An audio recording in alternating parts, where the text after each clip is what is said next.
Today on Food for Thought, I'm putting together some of my sister Amanda's favorite dishes for a decadent stay-at-home girls' night. First up is a classic mac and cheese with gremolata breadcrumbs. Next, I'm on to roasted Brussels sprouts with garlic aioli dipping sauce. Then it's Amanda's favorite salad, complete with my homemade mango chutney vinaigrette. And for dessert, I'm making molten chocolate cake topped with maple whipped cream.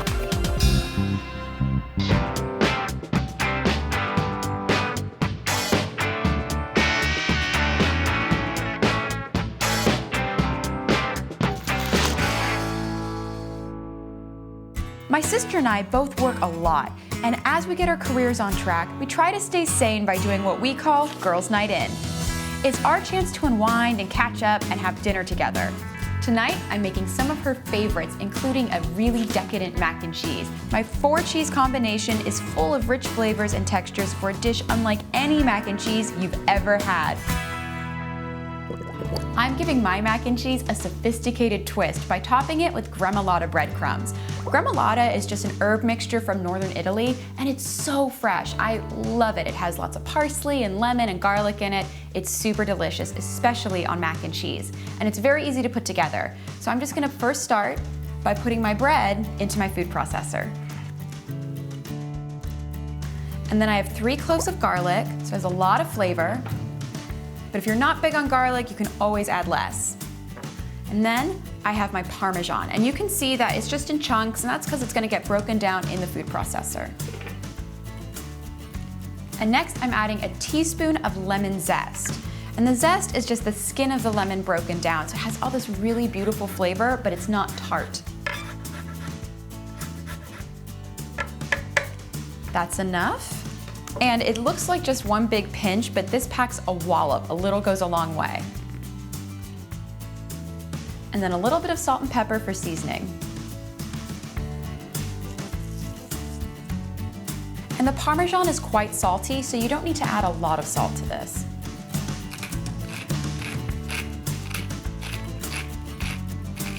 And then to bring it all together, I'm adding a 1/4 cup of olive oil. This will also help the bread brown really nicely.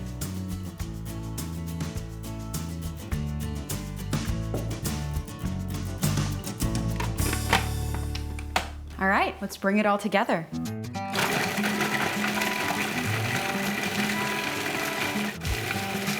Okay, that looks good. They should be kind of moist to the touch, but really nice and crumbly.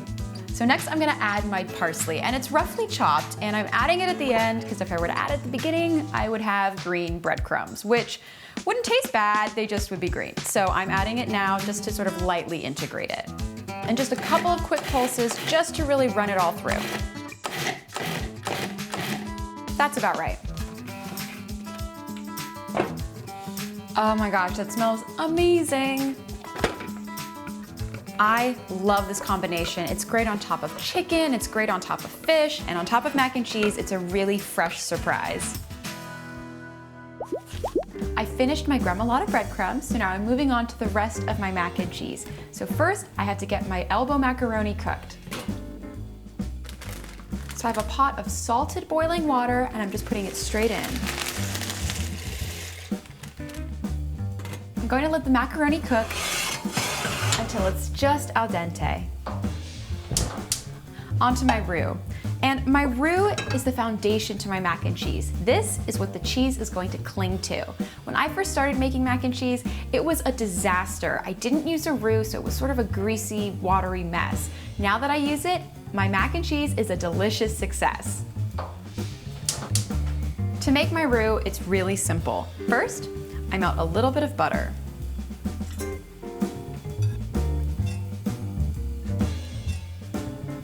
Next, I'm going to add an equal amount of flour, and you have to add the flour to the butter instead of the other way around. That's to avoid any clumping.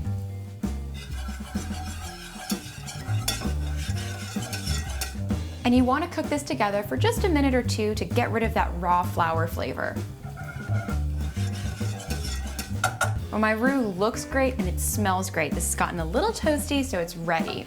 I've been heating some milk with a combination of onion, garlic, bay leaf, and chili flake. And I've just been heating it up on the stove. This is going into my roux. And I'm just gonna add a little at a time so I have a really beautiful velvety consistency. So what I'm looking for is for my milk and roux mixture to get really nice and thick. I'm going to keep adding my milk because I don't want it too thick, I want it to be saucy. While my sauce is ready, you can tell because it's sort of lightly thickened and it's clinging to the whisk. So I'm gonna turn this off and add my cheese. And I have 4 different types of cheese. I have cheddar for a little bit of color and bitterness. I have Gruyere, which is a wonderful melting cheese, Gouda for just a bit of sweetness, and then Parmesan. So it's a really interesting mixture and they all bring something different. So I'm gonna add a little bit at a time. There we go. And just whisk it together. And this is gonna melt right in and form a sauce. And I want my sauce to be super thick, really luscious, and perfectly mixed together. So that looks really good. And add a little bit more.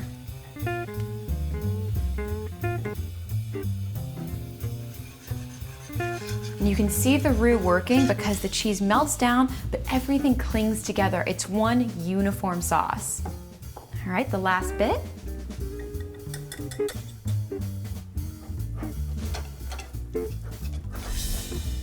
Well, this looks great. It's really nice and thick and just coming together. I have one more finishing touch. Just a little bit of nutmeg for some spice.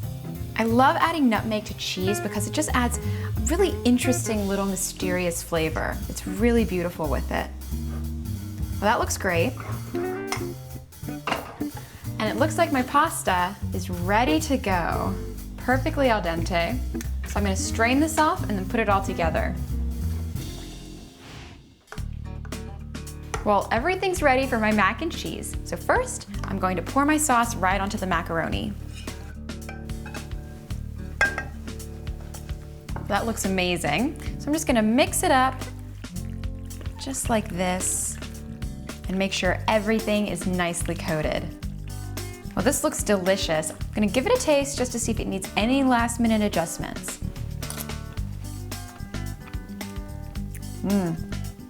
That's really, really delicious. The cheese is actually pretty salty, so you don't really need to use a lot of salt in this dish.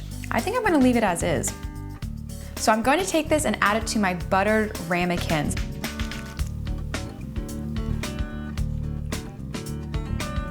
My last step before I get these in the oven is topping it with my gremolata breadcrumbs.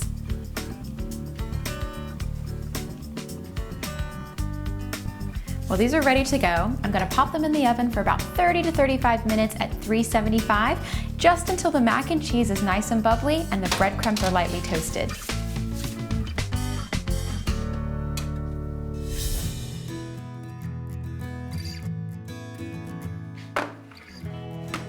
These look beautiful. I cannot wait to dig in. I like to serve them hot, straight from the oven, but you can always let them cool down just a little bit before you serve. I cannot wait to give these a bite.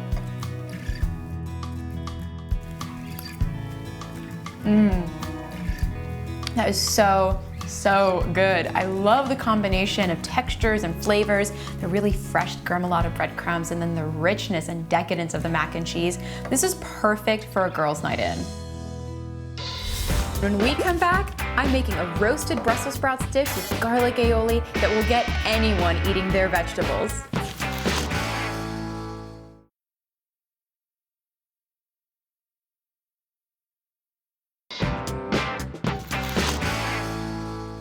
It's girls' night in, and I'm making some of my sister Amanda's favorite foods. Can you believe we love Brussels sprouts? It doesn't matter what it is, this night is about us and what we like.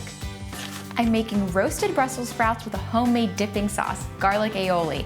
I love how this whole thing comes together and it's really delicious. I have my Brussels sprouts here and I've prepped them a little bit. I've pulled off any yellowed leaves and sort of cleaned them up. So first, I'm gonna slice them in half.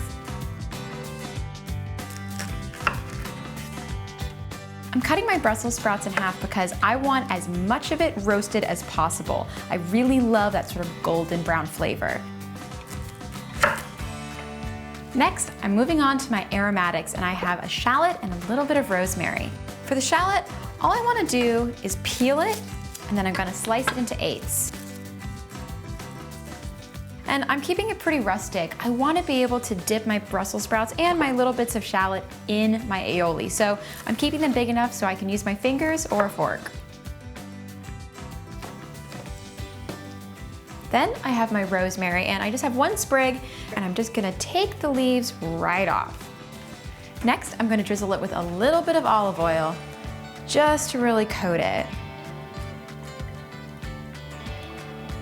Next, some salt and pepper.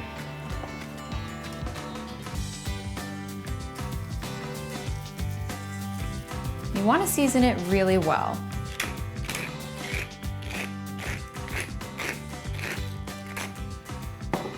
And with my hands, I'm just going to mix it all together just to make sure everything's nice and coated. These look great. Just going to shake them out. And I'm doing this because I don't want my Brussels sprouts to overlap or be on top of each other. If they're really closely packed in, they're going to steam, not roast. These look ready to go.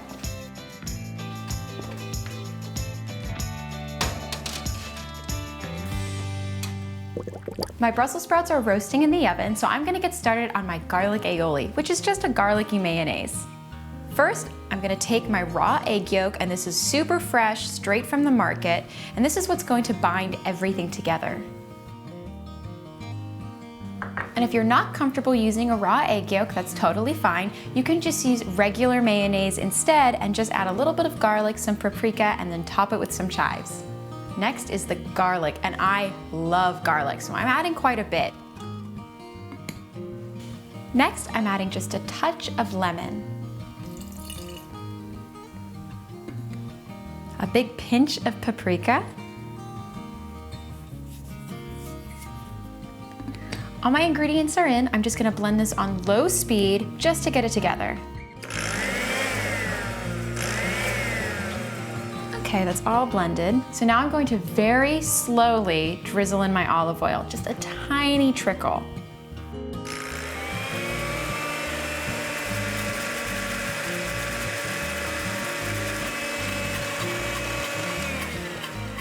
All right, that looks pretty good. I'm just gonna spoon it into my bowl.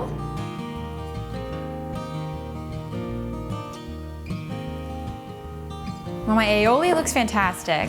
I'm just gonna garnish it with a little bit of chives. For me, the easiest way to handle chives is to just get them all together in one bunch, and then using kitchen scissors, I just snip them really finely. Just get a lot of control this way. Well, this looks great. It's gonna be an amazing accompaniment to my Brussels sprouts, so I'm gonna put this in the fridge and then check on them.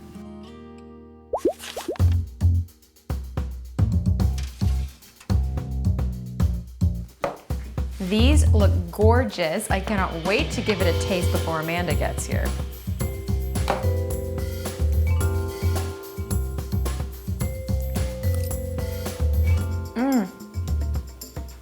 It is really, really tasty. The Brussels sprout is really roasted, so it has sort of a sweetness, and that's the perfect counterpoint to the bright and zesty garlic aioli. I'm moving on to a dessert so simple and decadent, you'll want to make it every night. Stay tuned.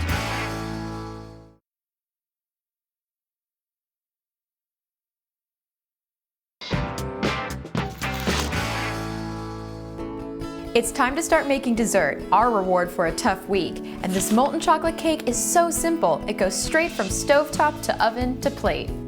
What I love about this chocolate cake is that it's a single serving size, so everyone gets their own. Plus, you make it right on the stovetop. No need to tear up your entire kitchen. Let's get started. I have my chocolate and butter here, and they're melting over a bain-marie or a double boiler, and I'm going to add white and brown sugar to it.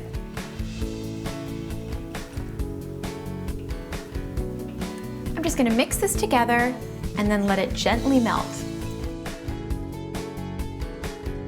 Well, my chocolate looks great. Everything's melted down really nicely together, has a really lovely sheen. I'm gonna move on to my eggs. So I'm turning off my heat. And the reason why I'm doing this is because I do not need my chocolate mixture to be super hot. I don't want it to cook the eggs. I want the eggs to be able to get blended right in. So I have 4 eggs here. I've already mixed them up. I'm just gonna pour a little bit at a time, and I'm gonna be whisking while I do it. All right, and the last little bit.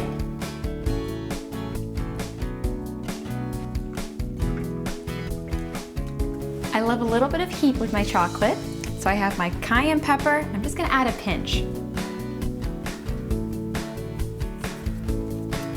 And next, what would chocolate be without vanilla? So I'm gonna add a teaspoon of that.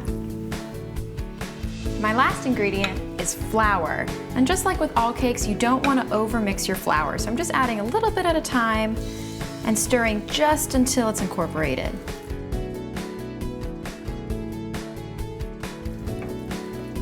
All right, this looks great. My batter is ready to go into my buttered ramekins, so I'm just gonna ladle it in just to the top.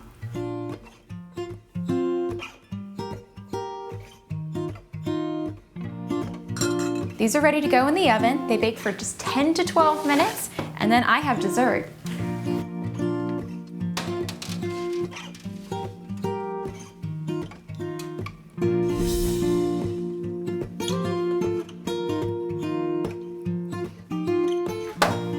My cakes are out of the oven and they look gorgeous.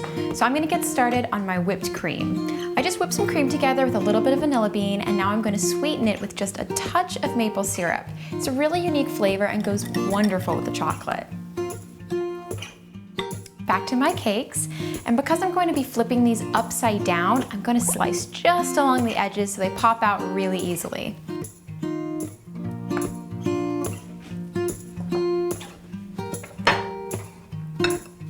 All right, time to flip it. Ooh, that is a chocolate cake. I'm gonna dollop it with a little bit of my maple cream. And this little cake is best when it's right out of the oven. You still want it to be warm and gooey. Time to give it a bite.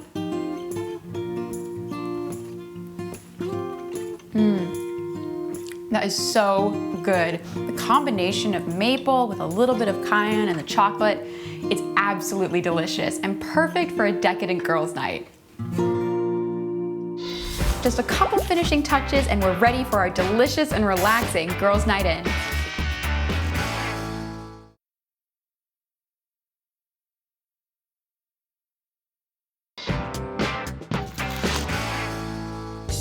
I've got almost everything ready for girls' night in dinner, but I have just one more dish, my sister's favorite salad. With all this decadence, I have to at least complete the 4 food groups, right?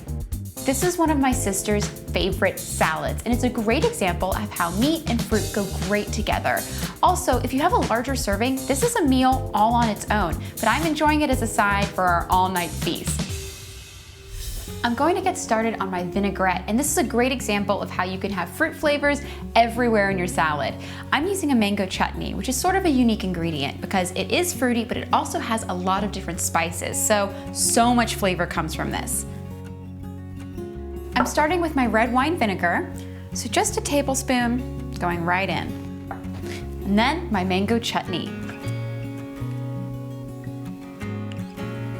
A pinch of salt and some pepper to season it.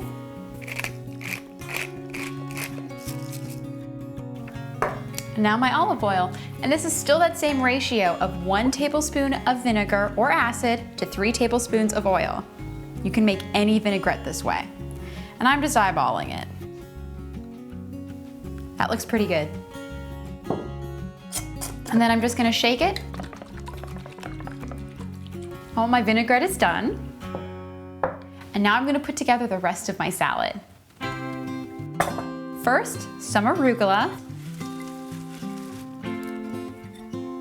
And then a little bit of red onion. I slice this super thin because it is pretty strong. Some almonds for crunch. And these are lightly toasted and slivered.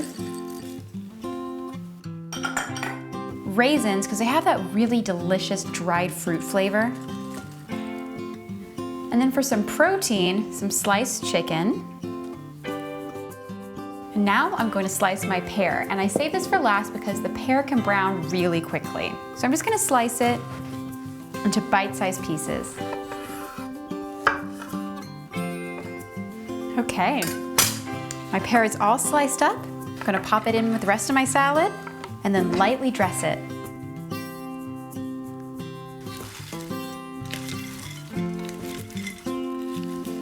Okay, this looks great. I'm gonna give it a taste. I wanna see why it's my sister's favorite.